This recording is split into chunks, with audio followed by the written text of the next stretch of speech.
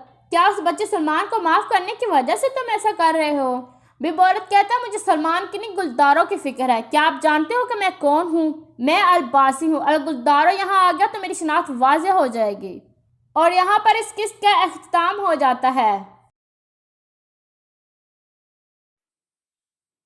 السلام علیکم۔ آج ہم آپ کو بتائیں گے کہ حضرت عبداللہ بن سلام رضی اللہ عنہ کا اسلام لانے کا واقعہ، ٹھیک ہے۔ عبداللہ بن سلام رضی اللہ عنہ یہود کے جلیل القدر عالم اور حضرت یوسف علیہ السلام کی اولاد سے تھے۔ ان کا اصل نام حسین تھا اور وہ یہودی بنی قطعان سے تعلق رکھتے تھے۔ ایک دن انہوں نے رسول اللہ صلی اللہ علیہ وسلم کے یہ کلمات سنے، اپنے بیگانے سب کو اسلام کیا کرو، بھوکھوں محتاجوں کو کھانا کھلایا کرو اور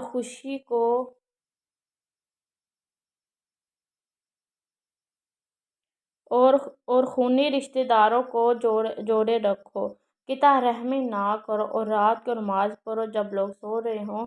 یہ ہدایت آموز کلمات سن کر حضرت عبداللہ بن سلام کا دل نور سے منور ہو گیا۔ انہیں یقین ہو گیا کہ یہ وہی نبی آخری ہیں جن کی بس کی حیثیت پیش گوئی ہے۔ دوسرے دن رسول اللہ صلی اللہ علیہ وسلم کی خدمت میں حاضر ہوئے اور آپ صلی اللہ علیہ وسلم سے چند پیچیدہ مسائل دریافت کی۔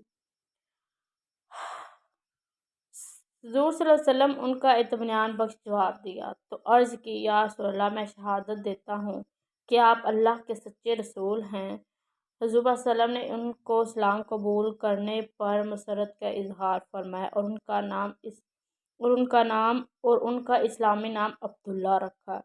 حضرت عبداللہ نے عرض کی یا رسول اللہ میری قوم بڑی بدتمیز ہے، انہوں نے یہ سن لیا کہ حلقہ بدگوش اسلام ہو گیا ہے تو مجھ پر طرح طرح کے بہتان باندھیں گے، اس لیے میرے اسلام کی خبر کے اظہار سے پہلے ان سے دریافت کر لیں کہ ان کی میرے متعلق کیا رائے ہے۔ حضور صلی اللہ علیہ وسلم نے یہود کابر کو بلایا بھیجا اور وہ آئے۔ حضور صلی اللہ علیہ وسلم نے فرمایا تم توریت میں بنی آخر الزمان کی نشانیاں پڑھتے ہو اور جانتے ہو کہ میں خدا کا رسول ہوں۔ میں تمہارے سامنے دین حق پیش کرتا ہوں، اسے قبول کر کے فلاں دیندار حاصل کرو۔ یہودیوں نے جواب دیا ہم نہیں جانتے کہ آپ اللہ کے رسول ہیں۔ سرور عالم نے فرمایا حسین بن سلام تمہاری قوم میں کیسے ہے؟ سب یہود نے بیک آواز جواب دیا وہ ہمارے سردار کے بیٹے ہیں، وہ عالم کے بیٹے ہیں، وہ ہم میں سب سے اچھے اور سب سے فرزند ہیں۔ حضور صلی اللہ علیہ وسلم نے فرمایا اگر وہ اسلام قبول کر لے تو کیا تم بھی مسلمان ہو جاؤ گے؟ یہودی ناک بھوک چرا کر بولے اللہ انہیں آپ کو حلقہ بگوشی سے محفوظ رکھے، ایسا ہونا ناممکن ہے۔ اب حضور صلی اللہ علیہ وسلم نے حضرت عبداللہ بن سلام کو سامنے آنے کا حکم دیا۔ وہ کلمہ شہادت پڑھتے ہوئے باہر نکلے اور یہود سے مخاطب ہو کر فرمایا اے ایان قوم، اللہ واحد سے ڈرو اور محمد پر ایمان لاؤ، بلا شبہ وہ اللہ کے سچے رسول ہیں۔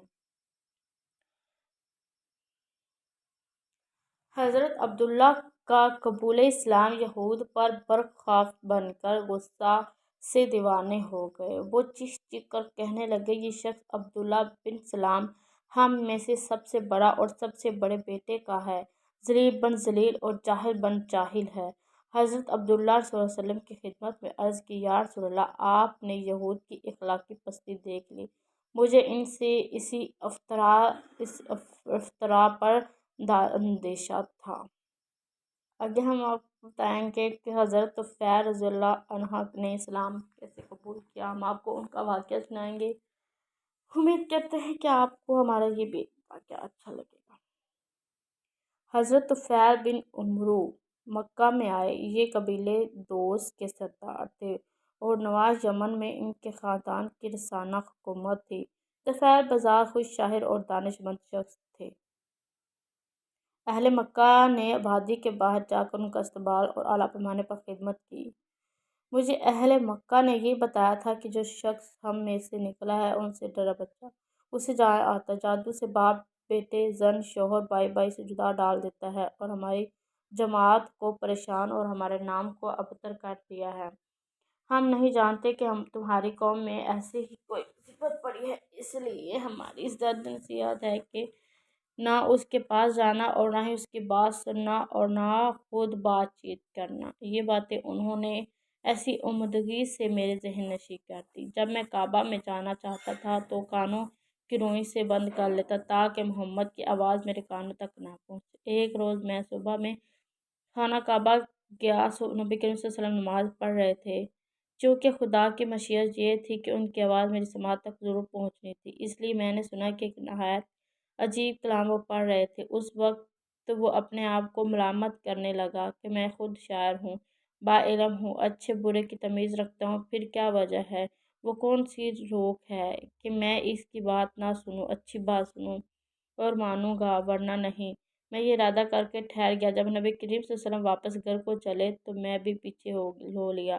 جب وہ مکان پر حاضر ہوا تو نبی کریم صلی اللہ علیہ وسلم کو اپنا واقعہ مکے میں آنے لوگوں کے بہکانے آج رسول صلی اللہ علیہ وسلم کی زبان سے کچھ سن پانے کا ہے سنایا اور عرض کیا، مجھے اپنی بات سنائے۔ نبی کریم صلی اللہ علیہ وسلم نے قرآن پڑھا، واللہ میں نے ایسا پاکیزہ کلام کبھی نہیں سنا جو اس قدر نیکی اور انصاف کی ہدایت کرتا ہے۔ اسی وقت میں مسلمان ہو گیا۔ حضرت اسود درء کا واقعہ۔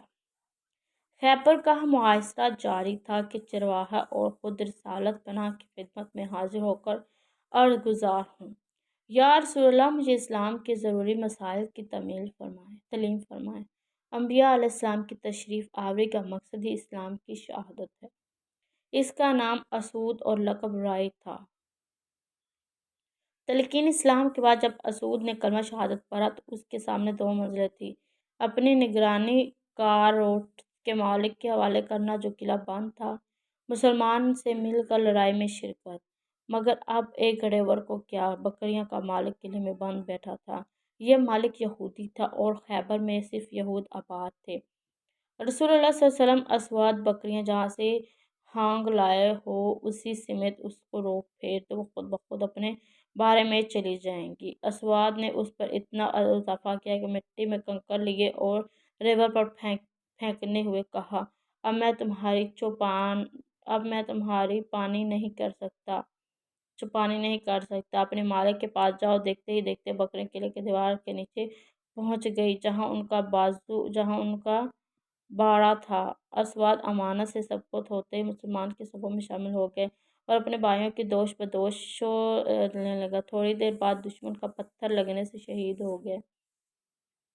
یہ دوسرے مسلمان ہیں جنہوں نے ایک نماز بھی ادا نہیں کی، مگر رسول صلی اللہ علیہ وسلم ان کی نجات قبول کا بشد اعتراف فرمایا۔ رسول صلی اللہ علیہ وسلم سامنے اسود کی لاش رکھی گئی اور آپ صلی اللہ علیہ وسلم نے شرم و حیا کی حالت میں منہ دوسری طرف کر لیا اور لمحہ کے بعد جب لاش کی طرف توجہ ہوئے تو عرض کیا، یا حضرت، منہ پھیر لینے کا کیا سبب ہے؟ آپ کو اسود کی لاش سے کیوں حیا آئی؟ رسول صلی اللہ علیہ وسلم نے اس وقت اسود کی لاش کے ساتھ حورعین، ان کی متوجہ بیویوں کے بدل میں موجود تھی۔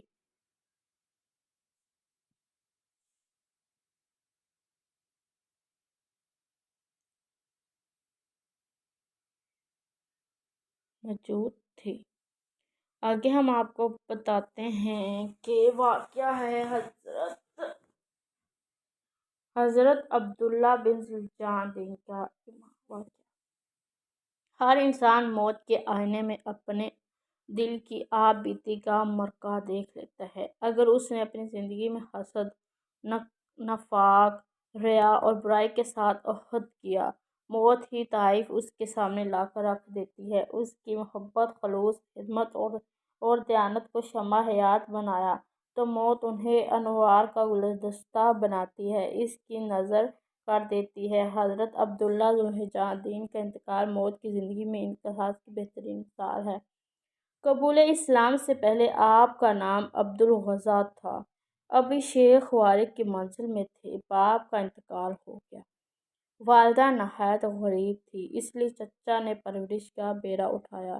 جب جوانی کی عمر کو پہنچے تو چچا نے اونٹ، بکریاں، غلام سامان اور گھر بار کو ضروریات سے بے نیاز کر دیا۔ ہجرت نبوی کے بعد توحید کی صدائیں عرب کے گوشے گوشے میں گونجنے لگی تھیں اور ان کے کان میں برابر پہنچ رہی تھی۔ چونکہ روح فطرت بے میل اور شفاعت تھی، اس لیے انہوں نے دل ہی دل میں اسلام قبول کرنے کی تیاریاں شروع کر دی تھیں۔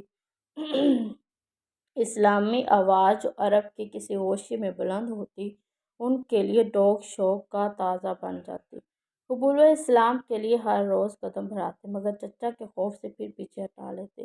انہیں ہر وقت اسی کا انتظار رہتا تھا کہ چچا اسلام کی طرف مائل ہوں تو یہ بھی آستانہ حق پر سر تسلیم ہوں۔ اس انتظار میں ہفتے گزر گئے، مہینے بیت گئے اور سال ختم ہو گئے، یہاں تک کہ مکہ فتح ہو گیا اور دین حق کی فروز مندیاں شروع ہو گئی۔ حضرت محمد صلی اللہ علیہ وسلم کی تعظیم حرم کے بعد مدینہ منورہ واپس تشریف لائے تھے۔ جب حضرت عبداللہ ذوالجان دین کا پیمانہ صبر میں لبریز ہو گیا تو آپ کے چچا کی خدمت میں حاضر ہوئے۔ کہا، محترم چچا، میں کئی برس سے آپ کے اسلام کی راہ تک ہوں، مگر آپ کا حال وہی جو پہلے تھا۔ اب میں اپنی عمر پر زیادہ اعتماد نہیں کر سکتا، مجھے اجازت دے دیجیے کہ آستانہ اسلام پر رخ دوں۔ حضرت عبداللہ ذوالجان دین کو جس بات کا خطرہ تھا وہی پیش ہے۔ ادھر قبول اسلام کا لفظ ان کے منہ سے نکلا تھا، ادھر آپ کے چچا آپے سے باخبر ہو گیا اور کہنے لگا، اگر تم اسلام قبول کرو گے تو میں اپنا ہر سامان تم سے واپس لے لوں گا، تمہارے جسم سے چادر اتار لوں گا اور تمہارے کمر سے تہ بند چھین لوں گا، تم اپنی دنیا کے بالکل دست کر دیے جاؤ گے، اسی حال میں یہاں سے نکلو گے کہ تمہارے جسم پر کپڑے کا ایک تار باقی نہ رہے۔ حضرت عبداللہ ذوالجان کی حالت کا اندازہ کیجیے۔ چچا کے الفاظ سے انہیں معلوم ہوا کہ گویا اللہ تعالیٰ نے موجودات علم ایک منڈیا بنا کر ان کے سامنے رکھ دیا اور پھر حکم دیا کہ یہ ہے تمہاری زندگی، حضرت ابراہیم کی طرح ذبح کر دو۔ عبداللہ ذوالجان دین ایک لمحے کی تاخیر کے بغیر اس ذبح عظیم کے لیے تیار ہو گئے اور فرمایا، محترم، میں مسلمان ضرور ہوں گا، میں حضرت محمد صلی اللہ علیہ وسلم ضرور اتباع کروں گا، اب میں شرک و بت پرستی کا ساتھ نہیں دوں گا۔ آپ کا زر و مال آپ کے لیے مبارک اور میرا اسلام میرے لیے مبارک۔ تھوڑے دنوں تک موت ان کی چیزوں کو مجھ سے چرا دے گی، پھر کیا برا ہے آج خود ہی انہیں چھوڑ دوں۔ آپ اپنا سامان اسباب سنبھال لیجیے، ان کے لیے دین و حق قربان نہیں کر سکتا۔ حضرت عبداللہ ذوالجان نے کہا اور چچا کے تقاضے کے مطابق اپنا لباس اتار دیا، جوتے اتار دیے، چادر اتار دی اور اس کے بعد تہ بند بھی اتار کر ان کے سپرد کر دیے۔ پھر چچا کے بھرے گھر سے اس طرح نکلے کہ اللہ واحد کے نام پر پاک کے کوئی سوا اور چیز نہیں، میں ہوں وہ گرم روح راہ وفا جو خورشید سائے تک بھاگ گیا چھوڑ کے تنہا مجھ کو۔ اس حال میں آپ اپنی ماں کے گھر میں داخل ہوئے۔ ماں نے انہیں معذر دیکھا، آنکھیں بند کر لی اور پریشان ہو کر پوچھا، اے میرے بیٹے، تمہارا کیا حال ہے؟ عبداللہ بن زبیر رضی اللہ عنہ نے کہا، اے ماں، اب میں مومن و واحد ہو گیا ہوں، اللہ اللہ اور مومن ہو گیا ہوں۔ ان کے الفاظ اس قدر تھے، انہوں نے اپنی مالی دولت دنیا اپنے ہاتھوں بیچ دی، انہوں نے اسلام کے لیے اپنی زندگی کے تمام رشتوں کو کاٹ کاٹ کر پھینک دیا۔ ان کے پاس نہ اونٹ تھے، نہ گھوڑے تھے، نہ بھیڑیے تھیں، نہ بکریاں تھیں، نہ سامان تھا، نہ مکان تھا، نہ غذا تھی، نہ پانی تھا۔ نہ برتن تھا نہ جسم پر ایک تار تھا۔ اب میں مومن اور موحد ہو گیا ہوں۔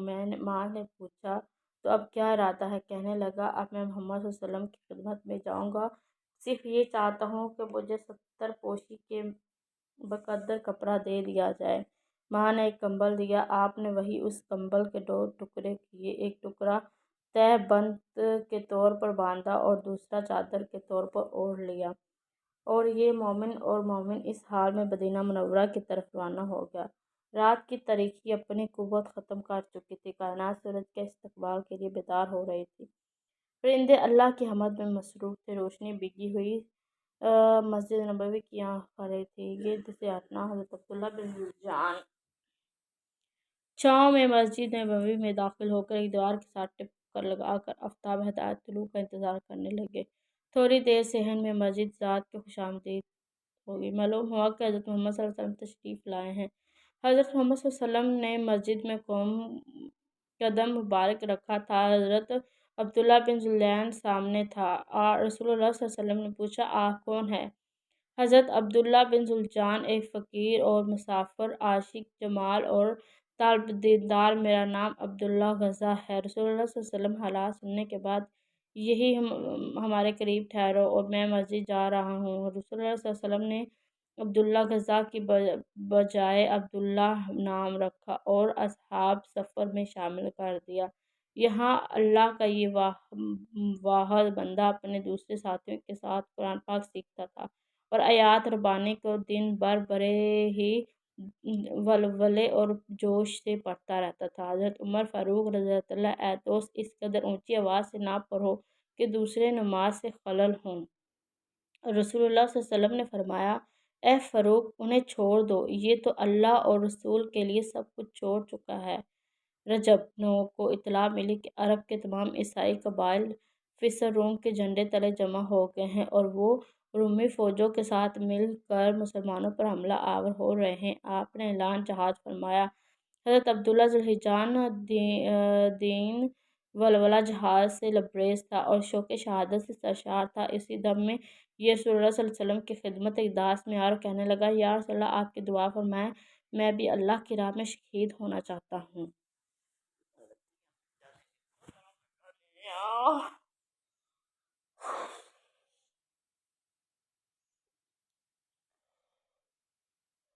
رسول اللہ صلی اللہ علیہ وسلم نے فرمایا تم کسی درخت کا چھلکا توڑ لاؤ۔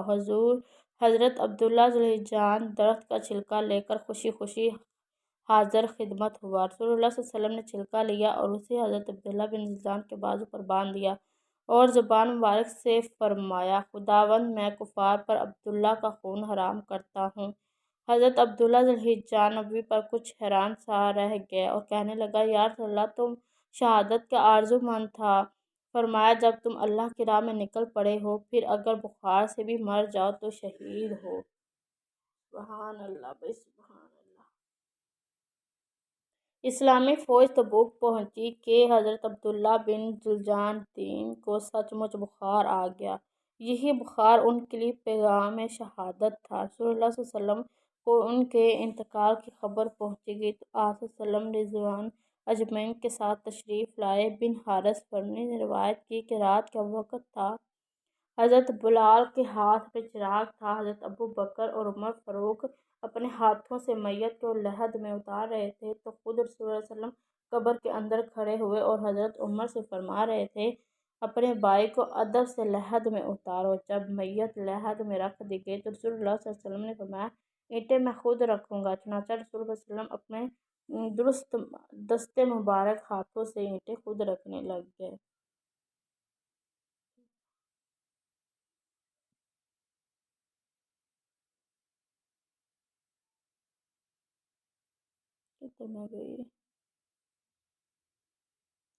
جب تدفین مکمل ہو چکی تھی تو دعا کے لیے ہاتھ اٹھایا، فرمایا الہی میں آج شام تک مرنے والے سے خوش رہا ہوں اور تو بھی اس سے راضی ہو جا۔ حضرت عبداللہ مسعود جب یہ نظارہ دیکھا تو فرمایا اے کاش اس قبر میں آج میں دفن ہوتا۔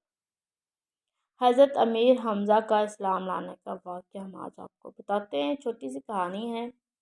امید کرتے ہیں کہ آپ کو ہماری یہ بھی اچھی لگی ہوگی اور باتیں۔ اچھا تو واقعہ نمبر ہے 16۔ نبوت چھٹے برس کا ذکر ہے۔ ایک روز ہمارے نبی پاک صلی اللہ علیہ وسلم کوہ صفا پر بیٹھے ہوئے تھے۔ ابو جہل وہاں پہنچ گیا۔ اس نے نبی کریم صلی اللہ علیہ وسلم کو پہلے گالیاں دی اور جب رسول پاک صلی اللہ علیہ وسلم گالیاں سن کر چپ رہے تو اس نے ایک پتھر رسول پاک صلی اللہ علیہ وسلم کے سر پر مارا جس سے خون بہنے لگا۔ نبی کریم صلی اللہ علیہ وسلم کے چچا حمزہ کو خبر ملی۔ وہ ابھی مسلمان نہ ہوئے تھے۔ قرابت کے جوش سے ابو جہل کے پاس پہنچے اور اس کے سر پر زور سے کمان ماری اور وہ زخمی ہو گیا۔ حمزہ بھی نبی کریم صلی اللہ علیہ وسلم کے پاس گیا اور کہا، بھتیجے تم یہ سن کر خوش ہوگے کہ میں نے ابو جہل سے تمہارا بدلہ لے لیا ہے۔ نبی کریم صلی اللہ علیہ وسلم نے فرمایا، چچا جان میں ایسی باتوں سے خوش نہیں ہوا کرتا، ہاں اگر آپ مسلمان ہو جائیں تو مجھے بڑی خوشی ہوگی۔ حضرت حمزہ اسی وقت مسلمان ہو گئے۔ غزوہ احد میں آپ نے بڑے بڑے دشمنوں کو خاک خون میں سلا دیا۔ وحشی غلام نے ایک پتھر کے پیچھے چھپ کر بزدلانہ حملہ آپ پر کیا۔ زخم ناف کے قریب لگا جس سے آپ شہید ہو گئے۔ دشمنوں نے آپ کا جگر نکالا، کان کاٹے، چہرہ بگاڑا، پیٹ چاک کر ڈالا۔ نبی کریم صلی اللہ علیہ وسلم نے یہ حال دیکھا تو سخت غمگین ہوئے اور سیدنا الشہداء اور اسد اللہ اور اس کے رسول کا شعر کا خطاب عطا فرمایا۔ آگے ہم آپ کو بتاتے ہیں ایک بہت ہی اچھا اور خوبصورت واقعہ۔ امید کرتے ہیں کہ آپ کو یہ ہمارا واقعہ اچھا لگا۔ حضرت عائشہ صدیقہ کے آنسو، ٹھیک ہے، ہم آپ کو اب بھی سناتے ہیں۔ حضرت عائشہ صدیقہ رضی اللہ عنہا فرماتی ہیں کہ رسول اللہ صلی اللہ علیہ وسلم کی عادت مبارکہ تھی کہ سفر میں جاتے وقت آپ اپنی بیویوں کے نام فرا ڈالتے اور جس کا نام نکلتا اسے اپنے ساتھ لے جاتے۔ چنانچہ ایک غزوے کے موقع پر میرا نام نکلا، میں آپ کے ساتھ چلی۔ یہ واقعہ پردے کی آیات اترنے کے بعد کا تھا۔ ہوتا یوں ہے کہ میں اپنے اوج میں بیٹھی رہتی، جب قافلہ چلتا تو یوں ہی اوج رکھ دیا کرتی۔ جب غزوے پر گئے تو فارغ ہوئے تو واپس لوٹے تو مدینہ کے قریب آ گئے۔ رات کو چلنے کی آواز لگائی گئی۔ میں قضا حاجت کے لیے نکلی اور لشکر کے پڑاؤ میں دور جا کر میں نے قضا حاجت کی، پھر واپس لوٹی۔ لشکر کشا کے قریب آ کر میں نے اپنے گلے کو ٹٹولا تو ہار نہ پایا۔ میں واپس اس کے ڈھونڈنے کے لیے چلی گئی اور تلاش کرتی رہی، یہاں تک کہ ہوا کے لشکر نے کوچ کر دیا۔ جو لوگ میرا ہوج اٹھاتے تھے انہوں نے یہ سمجھ کر کہ میں حسب عادت اندر ہی ہوں، ہوج اٹھا کر اوپر رکھ دیا اور چل پڑے۔ یہ بھی یاد رہے کہ اس وقت تک عورت نہ کچھ کھاتی پیتی تھی، نہ بھاری بدن کی بوجھ تھی، تو میرے ہوج اٹھانے والوں کو میرے ہونے یا نہ ہونے کا پتہ نہ چلا۔ میں اس وقت اولین عمر کی تھی تو عرض بہت دیر کے ساتھ میں نے میرا ہار مل گیا۔ یہاں میں جو پہنچی تو کسی آدمی کا نام و نشان نہ تھا، نہ کوئی پکارنے والا، نہ کوئی جواب دینے والا۔ میں اپنے نشان کے مطابق وہیں پہنچی جہاں ہمارے اونٹ بٹھائے گئے تھے، وہ وہیں انتظار میں بیٹھے تھے۔ جب آپ چل کر میرے نہ ہونے کی خبر پائی تو مجھے تلاش کرنے کے لیے یہیں آئے گئے۔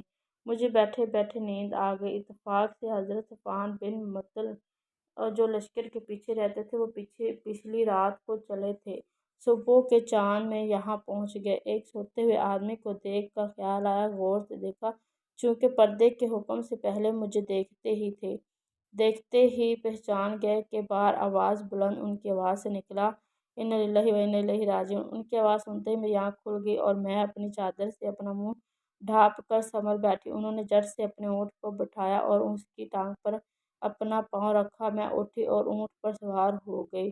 انہوں نے اونٹ کو کھڑا کر دیا اور بھگاتے ہوئے لے چلے۔ قسم اللہ کی، نہ وہ مجھ سے کچھ بولے نہ میں ان سے کوئی بات کی، نہ سوائے انا اللہ میں نے ان کے منہ سے کوئی کلمہ سنا۔ دوپہر کے قریب تھا، ہم اپنے قافلے سے مل گئے۔ بس اتنی سی بات کا ہلاک ہونے والوں نے بہتان بنا لیا۔ ان کا سب سے بڑا اور بڑھ کر باتیں بنانے والا عبداللہ بن ابی سلول تھا۔ مدینہ آتے ہی میں بیمار پڑ گئی اور مہینے بھر تک بیمار میں رہی۔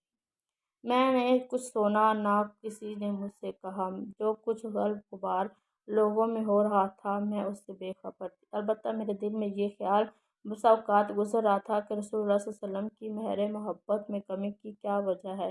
بیماری میں عام طور پر شفقت رسول اللہ صلی اللہ علیہ وسلم کو میرے ساتھ ہوتی تھی، اس بیماری میں وہ بات نہ پاتی، اس لیے مجھے رنج بہت تھا، مگر کوئی وجہ معلوم نہ تھی۔ بس ان حضرت تشریف لاتے، سلام کرتے، دریا فرماتے، طبیعت کیسی ہے اور کوئی بات نہ کرتے۔ اس سے مجھے بڑا صدمہ ہوا، مگر بہتان بازو کے تمام بالکل غافل تھے۔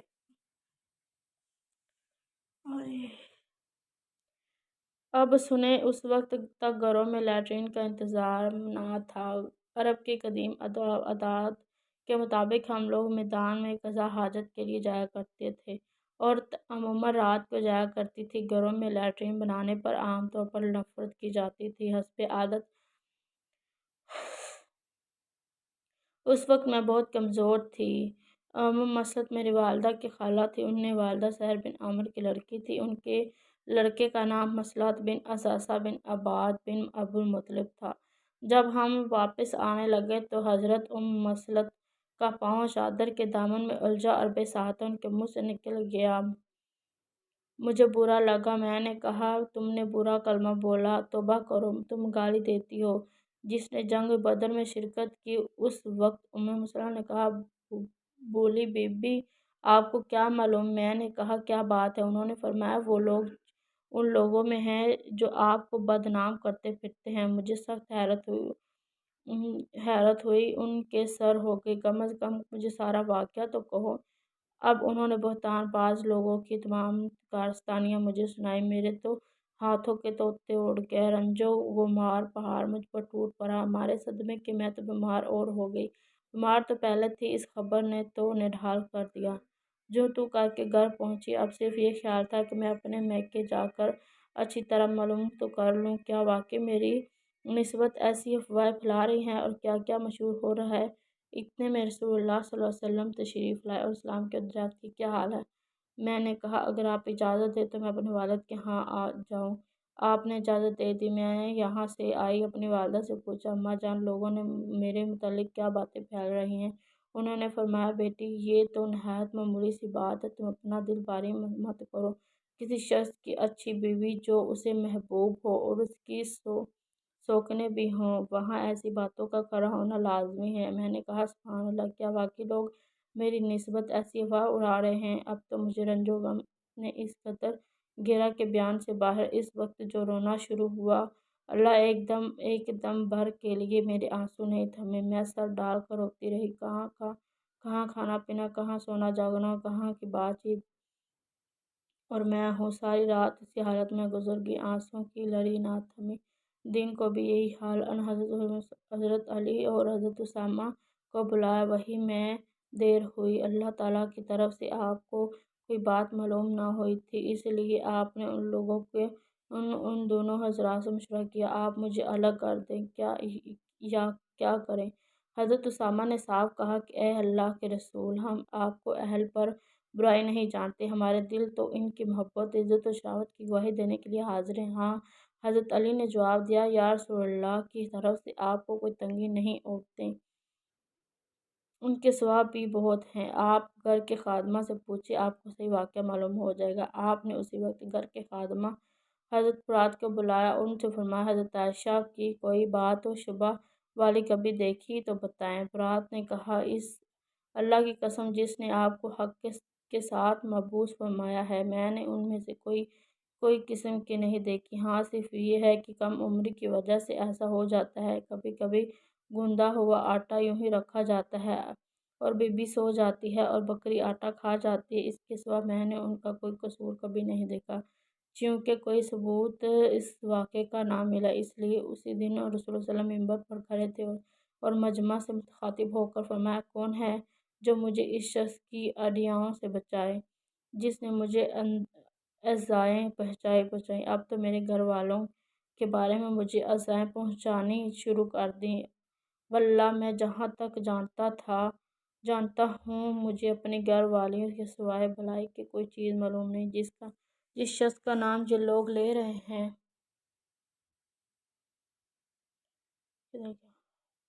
میری دانش میں اس کے متعلق سوائے بھلائی اور کچھ نہیں میرے ساتھ ہے۔ یہ سنتے ہی حضرت سعد بن معاذ کھڑے ہوئے فرمانے لگے، یا رسول اللہ، میں موجود ہوں، اگر قبیلہ اوس کا شخص جو بھی ہم اس کی گردن تن کر دیں گے، اگر وہ ہمارے خزن بھائیوں سے ہے تو بھی آپ جو حکم دیں گے تو میں یہ سن کر